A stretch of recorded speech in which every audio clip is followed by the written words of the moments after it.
बिस्मिल्लाहिर्रहमानिर्रहीम। बपसी सिद्धवा 11 अगस्त 1938 को पाकिस्तान में पैदा हुई। वो एक पाकिस्तानी इंग्लिश राइटर हैं जो कि अमेरिका ह्यूस्टन में रहती हैं।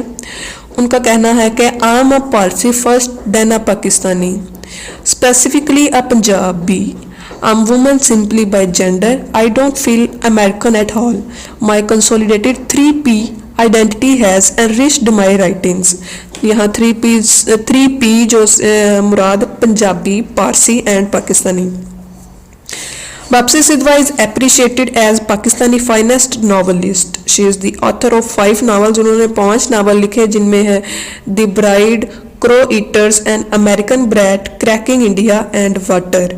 ये जो क्रैकिंग इंडिया है यही आइस कैंडी मैन भी है। सिद्धवा का जो नावल है क्रैकिंग इंडिया, इस पे कैनेडियन डायरेक्टर दीपा मेहता ने मूवी बनाई थी अर्थ के नाम से, और ये जो मूवी अवार्ड विनिंग मूवी है। बपसी सिद्धवा तो she residing in US presently, लेकिन वो पाकिस्तान भी आती रहती हैं। और उनका कहना है कि वो she have great affiliation with Lahore. उनका कहना है कि I can write a lot more in Lahore than I can write anywhere else.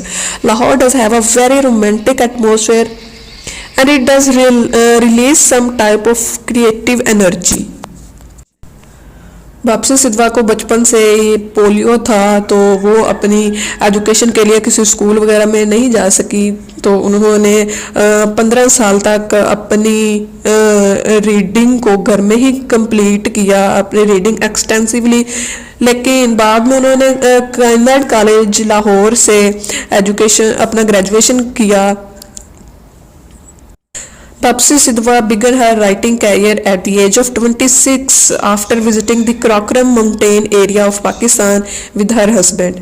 She was touched by a tragic story of a young girl who had been proud to one of the area's tribes as a bride. Sidhwa books have been translated into Russian, German, French and Urdu. She is one of the first Pakistanis to be published internationally.